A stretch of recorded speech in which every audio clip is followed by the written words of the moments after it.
मंडळी नमस्कार. मी प्रल्हाद दाता. तुम्ही ऐकता माझं मत.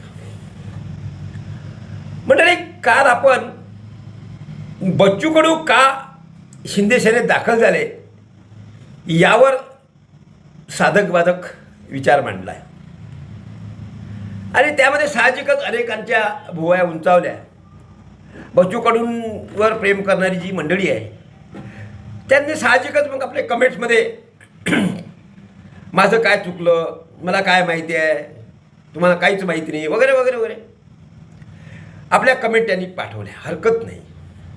मंडळी, राजकीय जीवनामध्ये गेल्या कित्येक वर्षापासून बच्चू कडू हे असं नाव राज्यात आहे की जे मी काही फार मोठं सांगावं असं नाही.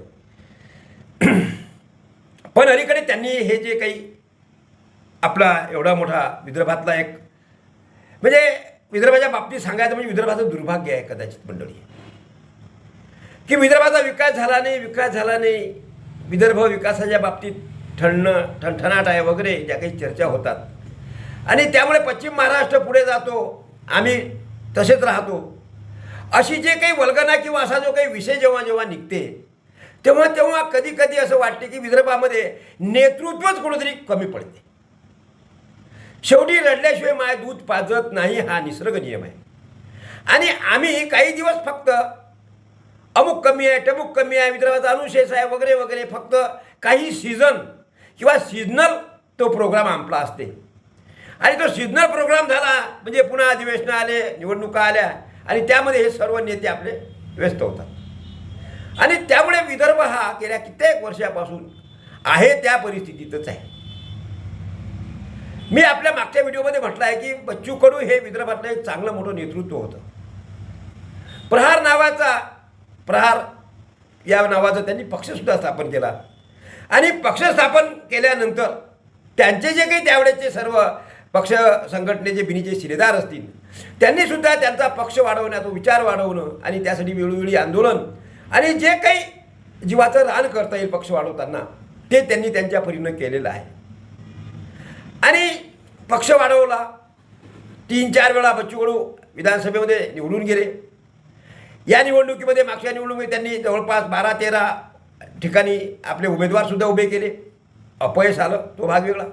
पण एक हळूहळू एक चांगला जम विदर्भामध्ये या प्रहार जनशक्ती पक्षाला बसत असताना मागील आता झालेल्या निवडणुकीमध्ये बच्चू कडूंचा झालेला पराभव आणि त्या पराभवाचं शल्य किंवा त्या पराभव खरं म्हणजे 5 वर्ष तरी कमीत कमी बच्चू कडूंनी तो पचवायला पाहिजे होता आणि त्या अनुषंगाने तयारी करत करत जसं शक्य आहे तसं विधानसभेमध्ये आवाज उचलल्या जाते. तिथं तुम्ही सत्तारूढ पक्षाला नालायक म्हणता, त्यांच्या लाजा काढता आणि त्यामुळे ते तुमचं ऐकतात. आता बाहेर राहूनसुद्धा तुम्हाला त्यांची लाज, शरम, लज्जा किंवा जे काही करायचं ते करता आलं असतं. उलट विधानसभेमध्ये तरी तुम्हाला 4 भिंतीच्या आत बोलावं होतं. इकडे तर तुम्हाला रस्त्यावरची लढाई लढताना खूप मोठा स्कोप या निमित्तानं विदर्भामध्ये भेटला असता. आत्ता अनेक जिल्ह्यामध्ये त्यांचे प्रस्थ वाढलेला आहे, कार्यकर्ते वाढलेले आहेत, पदाधिकारी वाढलेले आहेत आणि हे सर्व वाढत असताना याची भनक मंडळी, मी जे आजच्या व्हिडिओचं शीर्षक आहे की देवेंद्र फडणवीसाच्या गळाला लागलेला मासा, बच्चू कडूंना मी म्हटलं आहे की ते देवेंद्र फडणवीस यांनी जो गळ टाकला, जो गळ लावला शिंदेंच्या हातून, त्या गळाला लागलेला हा मासा आहे. मंडळी, तुम्हाला आठवत असेल राज्यामध्ये अनेकांनी भारतीय जनता पक्षामध्ये प्रवेश केला. मग ते अशोकराव चव्हाण असतील, आता तर अजितदादा पवार असतील, यांचे जे काही घोटाळे झाले त्या घोटाळ्याच्यावर भाजपाच्या श्रेष्ठत्व नेतृत्वानं जेव्हा काहीतरी विचार मांडला किंवा मत व्यक्त केलं आणि आता आमच्या सरकारामध्ये त्यांची खैर नाही, त्यांना चक्की पिशिंग करावी लागेल, हे जेव्हा कुठेतरी एखाद्या सभेतून जरी बोलल्या गेलं आणि ते त्यांच्यापर्यंत पोचल्यानंतर या मंडळीला माहीत होतं की आपल्याला निश्चितच चक्की फिशिंग अँड फिशिंग करायला हे पाठवतील. मग काय केलं पाहिजे? त्यासाठी म्हणून जवळच्या काही लोकांना, जवळच्या काही व्यक्तींना हाताची धरून आपण कसं सत्तेकडे जाऊ, कसं आपण त्यांच्या आडोशाला जाऊ आणि सांगू की नाही असं काही करू नका, आम्हाला वाचवा, आमच्याच्यानं त्या चुका झाल्या. आणि म्हणून मग चव्हाण असतील, दादा असतील, दादा यांनी जसं स्वतःचं म्हणजे राखून ठेवलं आणि ते आज म्हणजे आजपर्यंत आपलं जे चक्की पिशी किंवा जेलच्या वाऱ्या किंवा जे काही ईडीचे फेरे होते ते त्याच्यापासून चुकलेले आहेत. अशाच पद्धतीचं काहीतरी बच्चू कडूंच्या बाबतीत उभं होणार आहे आणि याची भनक बच्चू कडूंना लागलेली आहे. मग आता बाहेर राहून आपण जर असं, कारण स्वतः अगदी नखशिकांत कार्यकर्ता असलेला बच्चू कडू यांच्याच्याने चूप राहता येणार नाही आणि कार्यकर्तेसुद्धा आहे त्यांना चूप राहू देणार नाही. कारण सरकारच्या विरोधात राज्यामध्ये जर कोणी बोलणारा असेल प्रखर वक्ता किंवा प्रखर प्रहारी संघटना असेल तर ती प्रहारच आहे. त्यामुळे अशा परिस्थितीत प्रहारला खूप मोठे आंदोलनं आगामी काळामध्ये करावे लागणार होते आणि त्यातून मग निश्चितच सत्तेच्या बाहेर आल्यानंतर आणि संपूर्णतः राज्यामध्ये जिल्हा परिषद पंचायत समित्या किंवा विधानसभेमध्ये जरा भारतीय जनता पक्षाची सत्ता आली आणि त्या सत्तारूढ पक्षाच्या कार्यकर्त्यांना जर किंवा नेत्यांवर जर काही तोंडसुख जर बच्चू कडूंनी घेतलं तर त्यामुळे भयंकर असे वादंगसुद्धा आगामी काळामध्ये होणार होते. कारण भारतीय जनता पक्षाच्या आता गेल्या वर्षभराच्या ज्या बैठकी आहेत, ज्या कोर कमिटीच्या बैठकी असतील किंवा प्रबोधन मेळावे असतील किंवा संघाच्या मुशीदून असणार त्यांचे कॅम्प असतील, यामध्ये भाजपाच्या शीर्षस्थ नेत्यांनी आता आपल्या कार्यकर्त्यांना जशास तसे व्हावे, जशास तसे झाले व्हा अशा पद्धतीचे इशारे दिलेले आहेत. आणि त्यामुळे जिथं कुठे भारतीय जनता पक्षाच्या नेत्याच्या किंवा पक्षाच्या किंवा शीर्षस्थ नेत्याच्या विरोधात काही बोलल्या जाते तिथं भाजपाचा कार्यकर्ता हा प्रचंड आक्रमक होऊन त्याला जशास तसं उत्तर देते आहे. मध्यंतरी एक फार मोठी घटनासुद्धा तुम्ही ऐकली आहे की जे कोणतं बिल होतं ते बिल मंजूर नाही झालं म्हणून त्याला कोरम कमी पडला म्हणून बी अशा परिस्थितीमध्ये राज्यामध्ये स्वतः भाजपच रस्त्यावर आला. सरकार आपलंच असं असतानाही भाजपाच्या महिला किंवा भाजपाची नेते मंडळी रस्त्यावर आली. म्हणजे भाजपाला अजूनही वाटत नाही की आपण सत्तेमध्ये आहो. भाजपाच्या कार्यकर्त्यांना असं वाटतं की आपण सध्या विरोधातच आहोत, फार मोठा विरोधक आपणच आहोत राज्यामध्ये, देशामध्ये. त्यामुळे विरोधकाचा चांगला रोल हे भाजपाची मंडळी करते. आणि आगामी काळामध्ये आता ग्रामपंचायतीपासून तर देशाच्या पंतप्रधानापर्यंत ही संपूर्णतः भारतीय जनता पक्षाची असणारी सत्ता आणि त्याच्या विरोधात जर कुठेतरी कोणी बोलत असेल तर त्याला जशास तसं उत्तर भाजपा देणार आहे. त्यामुळे अशा परिस्थितीत आगामी काळामध्ये बच्चू कडू आणि भाजपा कार्यकर्त्यामध्ये फार मोठे रणकंदनसुद्धा होईल आणि त्याचे परिणाम भारतीय जनता पक्षाला सुद्धा आगामी काळामध्ये त्याचे भोगावे लागतील. त्यामुळे असं काही होऊ नये, असं काही होऊ नये यासाठी बच्चू कडू यांना कसं थांबवल्या जाईल यासाठी म्हणून माझ्या उत्तम माहितीप्रमाणे देवेंद्र फडणवीसांनी एकनाथराव शिंदे यांना पुढे केलेलं आहे. आणि एकनाथराव शिंदेचे आणि त्यांचे संबंधसुद्धा मध्यंतरी शिवसेना जेव्हा फुटली तेव्हा डोंगरदरी फिरायला गेले होते ते त्याच्यामुळे संबंध आहेत. आणि त्या संबंधामुळे देवेंद्र फडणवीसांपेक्षा जवळ जर कोणी असेल तर ते एकनाथराव शिंदे आहे. मग एकनाथराव शिंदेंना पुढे करून तुम्ही तुमच्या पक्षात त्यांना घ्या, त्यांना काय द्यायचं आहे ते देण्याचं आश्वासन द्या.